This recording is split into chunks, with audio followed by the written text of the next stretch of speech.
Assalamualaikum warahmatullahi wabarakatuh. Anak-anak, pada pertemuan kemarin kita telah membahas tentang hukum Newton, tentang gravitasi. Pada pertemuan kali ini kita akan membahas tentang usaha dan energi. Oleh sebab itu, sebelum kita mulai, mari kita awali dengan membaca basmalah. Bismillahirrahmanirrahim. Silakan diperhatikan video pembelajaran ini dengan sungguh-sungguh supaya anak-anak bisa membedakan usaha dan energi di dalam fisika dengan usaha energi dalam kehidupan sehari-hari. Kompetensi dasar pada materi usaha energi adalah menganalisis konsep energi, usaha atau kerja, hubungan usaha atau kerja dan perubahan energi, hukum kekekalan energi, serta penerapannya dalam peristiwa sehari-hari. Kemudian, untuk kompetensi dasar keterampilan, menerapkan metode ilmiah untuk mengajukan gagasan penyelesaian masalah gerak dalam kehidupan sehari-hari yang berkaitan dengan konsep energi, usaha atau kerja, dan hukum kekekalan energi. Oke, kita masuk pada materi pertama, yaitu usaha. Dalam fisika, seseorang dikatakan melakukan usaha atau kerja jika ia memberi gaya F pada sebuah benda sehingga benda tersebut berpindah posisi sejauh S. Pada saat itu, benda dikatakan melakukan usaha. Perhatikan gambar di bawah ini. Ketika orang mendorong mobil, namun mobil tak berpindah sedikit pun, menurut fisika, maka dikatakan orang tersebut tidak melakukan usaha. Karena gaya dikatakan telah melakukan usaha jika gaya tersebut menyebabkan perpindahan. Sebaliknya, gaya dikatakan tidak melakukan usaha jika gaya tidak menyebabkan perpindahan. Bagaimana menghitung usaha? Yang pertama adalah dari gaya konstan yang searah perpindahan.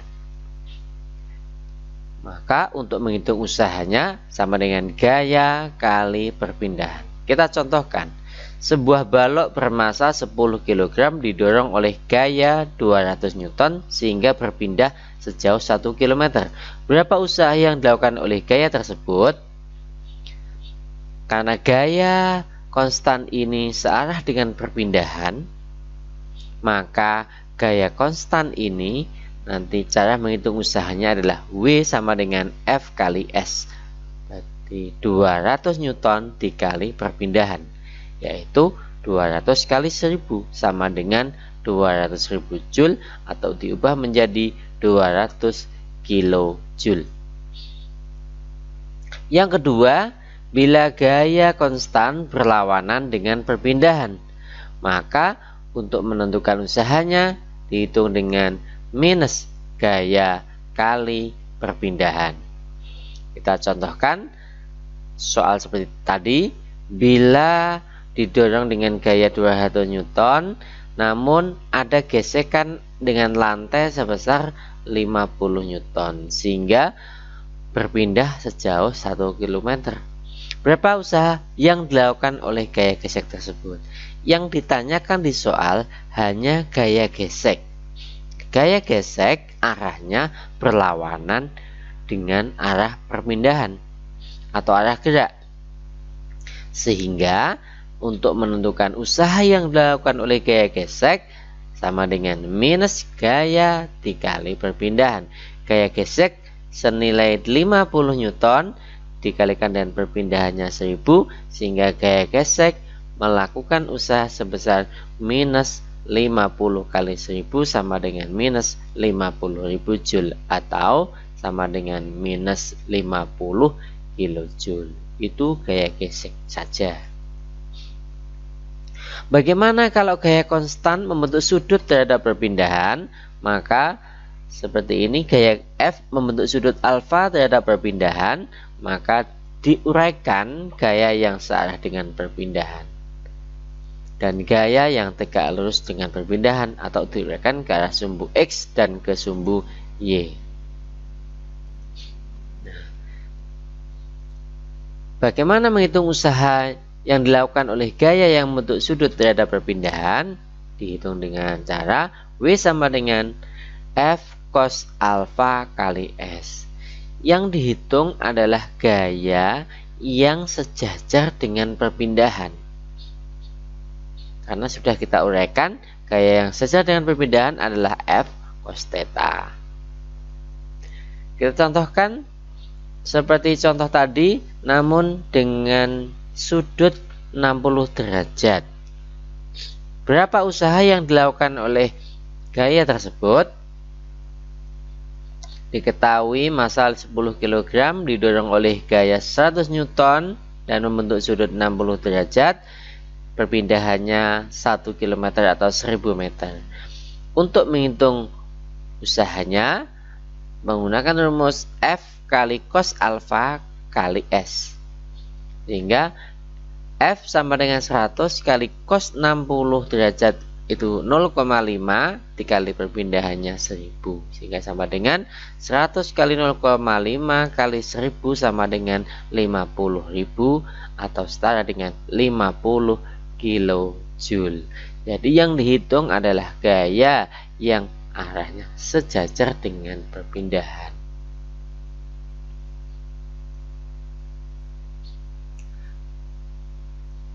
Bagaimana jika gaya konstan yang jumlahnya lebih dari 1? Ini ada F1, ada F2, ada F3 yang setara dengan gaya berat, F4 yang setara dengan gaya normal, dan F5 ke belakang yang kita misalkan sebagai gaya gesek. Benda berpindah sejauh S.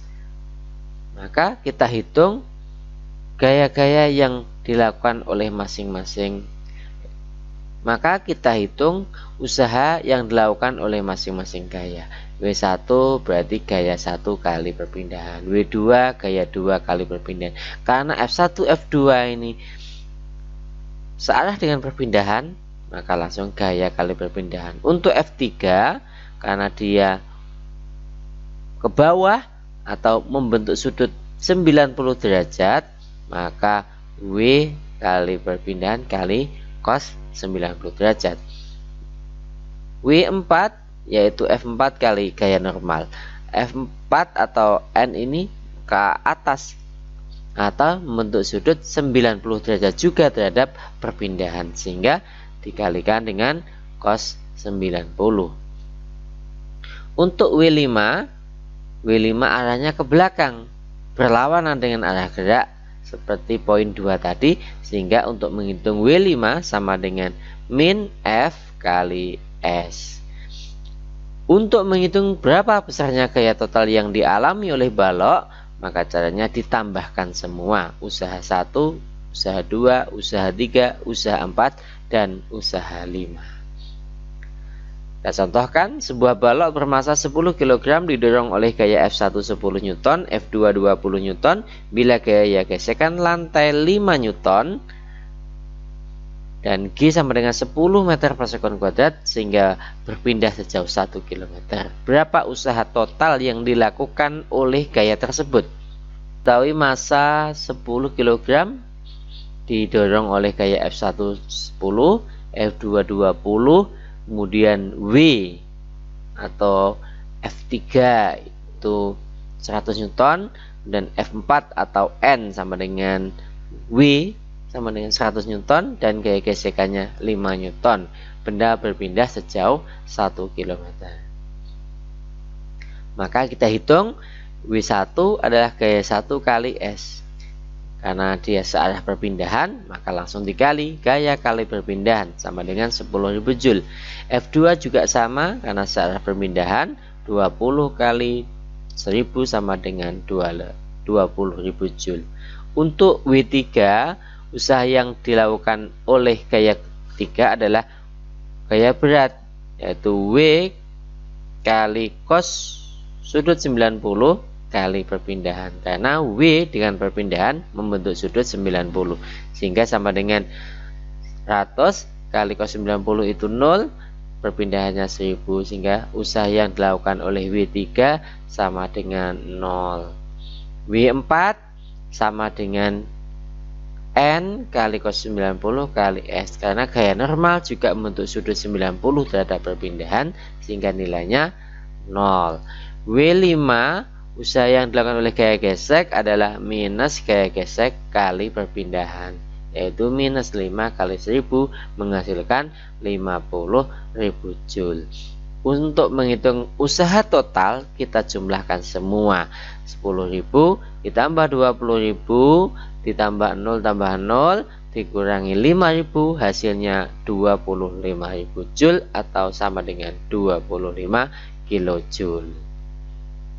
Yang kelima, untuk menghitung usaha bila diketahui grafik gaya terhadap perpindahan. Kita lihat, gaya yang bekerja adalah 10 Newton, gaya konstan 10 Newton, dan perpindahannya 200 Newton. Kalau kita hitung luas grafik ini, panjangnya 200, lebarnya 10, sehingga kalau gitu kita hitung luas 10 kali 200 sama dengan 2000 Newton kali meter. Kalau kita analisis usaha menggunakan persamaan, usaha adalah sama dengan gaya kali perpindahan, gayanya 10, perpindahannya 200. Kalau kita hitung, usahanya adalah 200 kali 10 sama dengan 2000 Joule atau 2000 Newton meter. Nah, kita perhatikan bahwa luas grafik hasilnya 2000 Joule, sedangkan usaha yang berasal dari persamaan hasilnya juga 2000 Joule. Maka dapat kita simpulkan, untuk menghitung besarnya usaha bila diketahui grafik gaya terhadap perpindahan, maka caranya menghitung usaha adalah dengan cara menghitung luas grafik atau luas daerah di bawah grafik gaya terhadap perpindahan. Oke anak-anak, kita contohkan ada grafik F terhadap perpindahan. Perhatikan grafik berikut, hitunglah besarnya usaha yang dilakukan sampai 2 meter. 2 meter sampai 4 meter, berarti hanya ini. 4 meter sampai 6 meter, berarti di sumbu X. 6 sampai 8 meter, berarti di sini. Dan 0 sampai 8 meter, dari awal sampai akhir. Maka untuk pertama adalah 2 meter. Untuk 2 meter ini, maka bentuk bangunnya berupa persegi panjang, sehingga untuk menghitung usahanya, caranya adalah dengan menghitung luas persegi panjang. Yang berikutnya adalah 2 sampai 4 meter, bentuknya segitiga. Oleh sebab itu, untuk menghitung usahanya kita hitung dulu luas segitiga, berarti setengah alas kali tinggi. Kemudian di 4 meter sampai 6 meter tidak ada luasan, karena ini cuma garis saja, sehingga tidak ada luasan. Oleh sebab itu berarti luasnya sama dengan 0. Berikutnya 6 sampai 8 meter ini berupa segitiga tetapi berada di bawah sumbu X, sehingga untuk menghitung usahanya kita hitung luas segitiga di bawah sumbu X atau minus. Itu cara menghitung usaha pada pertanyaan A sampai D. Nah, sekarang untuk menghitung usaha yang dilakukan oleh gaya ini dari 0 sampai dengan 8 meter, berarti ini dari awal sampai akhir, berarti ada bangun. Pertama adalah trapesium, yang kedua segitiga terbalik. Bagaimana menentukan usahanya? Maka caranya adalah luas trapesium dikurangi dengan luas segitiga, karena segitiganya berada di bawah sumbu X. Oleh sebab itu, untuk menghitung luas trapesium, setengah alas atas ditambah alas bawah dikali tinggi, ketemunya 30, dikurangi dengan luas segitiga yang bawah tadi 15, sehingga 30 dikurangi 15 hasilnya 15 Joule. Itulah cara menentukan usaha dari grafik. Yang keenam adalah bagaimana menghitung usaha dari energi kinetik. Kita lihat untuk balok ini, balok didorong dengan gaya F pada posisi awalnya, sehingga balok bergerak dengan kecepatan V1, kemudian berpindah sejauh S. Pada saat di titik ini, kecepatan akhirnya menjadi V2. Oleh sebab itu, dari persamaan usaha sama dengan gaya kali perpindahan, kita ketahui dari hukum 2 Newton, gaya adalah sama dengan massa kali percepatan, maka diperoleh W sama dengan MA kali S. Ingat persamaan di GLBB, karena ini awalnya di posisi V1, kecepatannya kemudian didorong dengan gaya F sehingga menjadi V2, sehingga ada perubahan kecepatan. Dari persamaan GLBB diperoleh V2 kuadrat sama dengan V1 kuadrat ditambah dengan 2 kali A kali S. A kali S sama dengan setengah V2 kuadrat dikurangi setengah V1 kuadrat. Kalau kita masukkan ke persamaan atas ini, maka W sama dengan M kali setengah V2 kuadrat dikurangi setengah V1 kuadrat. Sehingga untuk menghitung berapa besarnya usaha dari perubahan energi kinetik, caranya adalah W sama dengan energi kinetik akhir dikurangi energi kinetik awal, atau dihitung dari perubahan energi kinetik.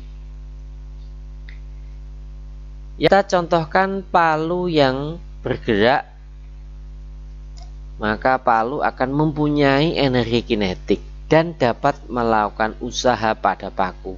Maka paku akan mengalami perubahan kecepatan.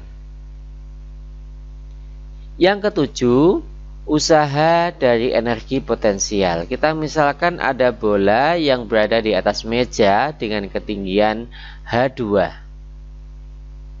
Kemudian benda jatuh ke bawah sampai di lantai. Kita misalkan lantai adalah H1. Maka untuk menghitung besarnya usaha, maka diperoleh dari besarnya perubahan energi potensial, yaitu W sama dengan mg H2 dikurangi H1. Selanjutnya, pokok bahasan berikutnya adalah energi. Untuk bekerja, orang perlu makan. Demikian juga agar mesin dapat hidup diperlukan bahan bakar. Makanan dan bahan bakar mutlak diperlukan agar mampu melakukan usaha. Sehingga energi adalah sesuatu yang dapat menimbulkan usaha, atau energi adalah usaha yang masih tersimpan. Kita mulai dari energi kinetik. Kita lihat ada sebuah mobil dengan massa M dan kecepatan V. Maka energi kinetik dihitung dari persamaan setengah mv kuadrat, karena energi kinetik adalah energi yang timbul karena benda memiliki kecepatan. Benda tidak memiliki energi kinetik bila benda tidak memiliki kecepatan. Dengan M adalah massa, V adalah kecepatan, dan EK adalah energi kinetik. Berikutnya adalah energi potensial. Energi potensial timbul karena posisinya atau memiliki ketinggian terhadap titik tertentu. Seperti ini, bola B diangkat ke atas sampai di titik A. Maka di titik A memiliki energi yang namanya energi potensial. Dengan M adalah massa, G adalah percepatan gravitasi, dan H adalah tinggi benda. Energi yang ketiga adalah energi mekanik. Energi mekanik adalah jumlah antara energi potensial dan energi kinetik pada setiap saat. Bila tidak ada gaya luar yang bekerja, maka jumlah energi potensial dan energi kinetik benda bernilai tetap, atau energi mekanik benda yang dipengaruhi oleh gaya gravitasi pada setiap kedudukan adalah tetap, asalkan gaya lain tidak mempengaruhi. Nah, kita lihat benda di titik A, lalu ke titik B, lalu ke titik C. Maka berdasarkan hukum kekalahan energi mekanik, jika gesekan udara diabaikan, maka energi mekanik di A sama dengan energi mekanik di B sama dengan energi mekanik di C. Energi mekanik adalah jumlah energi potensial dan energi kinetik, sehingga dapat diperoleh persamaan EPA ditambah EKA sama dengan EPB ditambah EKB sama dengan EPC ditambah EKC. Contohnya pada ayunan ini, persamaan energi mekanik bisa diperoleh seperti ini jika tidak ada gesekan atau gesekan udara diabaikan. Materi berikutnya adalah daya. Perhatikan gambar dua mobil ini, A dan B. Mobil A dan mobil B beratnya sama, namun mobil B mampu mendaki bukit lebih cepat dari mobil A. Maka kita katakan mobil B memiliki daya yang lebih besar daripada mobil A. Karena daya didefinisikan sebagai besarnya usaha atau energi setiap waktu atau kecepatan untuk melakukan usaha, yang dirumuskan dengan daya adalah usaha dibagi waktu, atau P sama dengan W dibagi T, atau bisa diperoleh P sama dengan F kali kecepatan. Untuk satuan daya, satuan internasional daya adalah watt. Watt diperoleh dari Joule per sekon atau kilogram meter persegi dibagi dengan sekon pangkat 2. Jadi 1 watt adalah besarnya daya yang dapat menimbulkan usaha 1 joule tiap 1 sekon. Satuan daya yang lain adalah HP atau horsepower, tenaga kuda. 1 HP sama dengan 746 watt. Kesimpulan pada pertemuan kali ini adalah gaya dikatakan telah melakukan usaha jika gaya tersebut menyebabkan perpindahan. Bila diketahui grafik, usaha diperoleh dengan cara menghitung luas daerah di bawah grafik gaya terhadap perpindahan. Energi kinetik hanya dimiliki oleh benda yang bergerak atau yang memiliki kecepatan. Benda diam tidak memiliki energi kinetik.